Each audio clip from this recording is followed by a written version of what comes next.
Understanding income tax is essential for every worker. Let's look at how the government collects revenue from your earnings.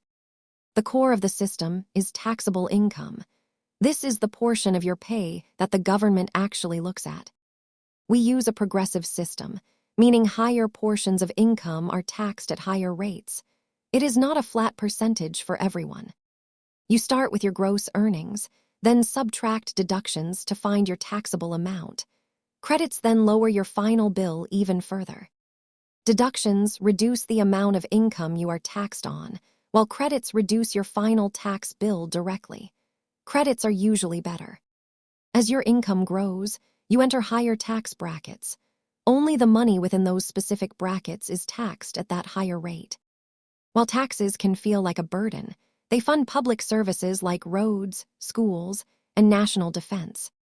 Tax laws change frequently.